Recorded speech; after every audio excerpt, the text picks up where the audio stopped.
con el estímulo luminoso empiezan a dilatarse esas pupilas, ¿ya? Luego vamos a hablar de cuáles son esos tipos de patrones, pero eso para que ustedes sepan, ¿listo? Entonces, ese es el primer reflejo. ¿Qué observamos?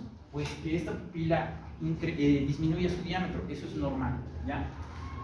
El reflejo consensual es el que se hace al mismo tiempo que este. ¿Qué significa?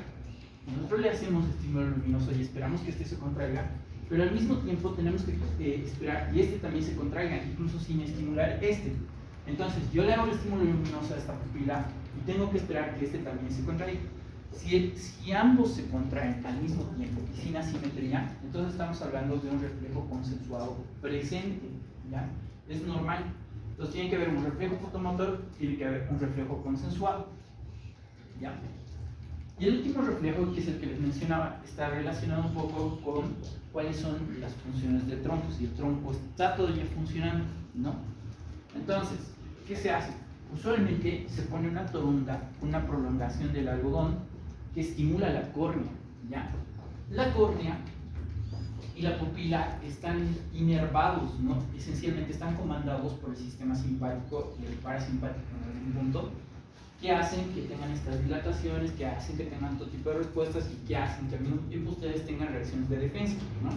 Entonces, ¿qué es lo que hacen? Le acercan en esta torunda hacia la córnea, hacia la parte negrita del ojo, y hacen contacto con la prolongación de la torunda, esperando que haya una respuesta muscular esencialmente o de movimiento de los ojos o una respuesta motora de los párpados, ¿ya? ¿Qué implica esto? Implica que tengan respuesta del tercer, del cuarto par, del sexto par, esencialmente, ¿no? Que como hemos visto en las primeras clases tiene relación en su nacimiento con el tronco encefálico, ¿listo? Entonces, ¿qué es lo normal? Ver algún movimiento o específicamente de la córnea, del globo ocular o de los párpados. Si es que hay una respuesta motora, entonces tenemos un reflejo corneal positivo, que es lo normal. ¿Cuándo sería normal? Si es que no tenemos ninguna respuesta motora ni en los párpados ni en el globo ocular. Entonces, eso podría significar que su paciente está, ¿cómo se llama?, con un tronco encefálico que no está funcionando. Y usualmente sumado a otros reflejos, junto con otros 5 reflejos, hacen que nosotros diagnostiquemos a un paciente con muerte encefálica, por ese caso, ¿ya? Solo para comentarles, la muerte encefálica se define como el cese de funciones de la masa encefálica y el tronco encefálico, por si acaso, de forma irreversible y que tenga alguna condición estructural o metabólica que lo explique, por si acaso. O sea, no hay muerte encefálica, el cerebro no se mueve sin que tenga una explicación para nosotros. ¿Por qué? Porque la muerte encefálica en realidad es un tema más legal que médico. Tenemos a un paciente en coma que ya no responde por un tiempo prolongado, ¿no? Y nosotros decidimos decirle a la familia que sabe que su familiar ya no va a vivir ni con ventilador ni con nada, entonces decidimos desconectar al paciente o hacer este tipo de cosas.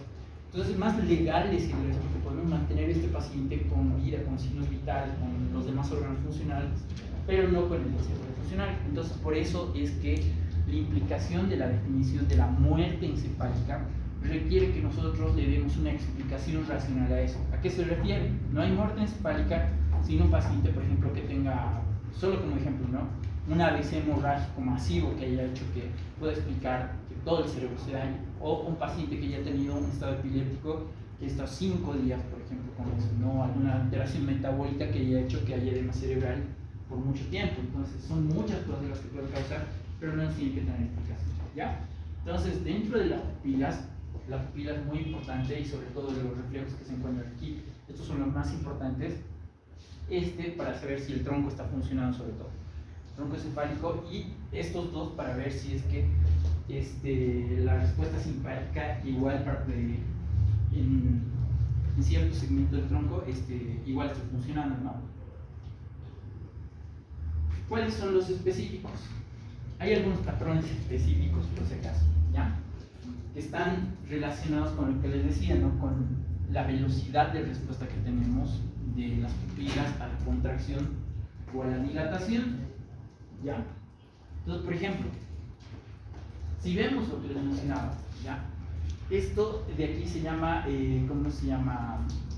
Pupila talámica se llama, Cuando hay una lesión en los ganglios de la base, una lesión en el tálamo, específicamente como una ABC, por ejemplo, tenemos lo que se llama las pupilas talámicas. ¿Qué son las pupilas talámicas? Es cuando nosotros le hacemos un estímulo luminoso a los ojitos y les decía, ¿no?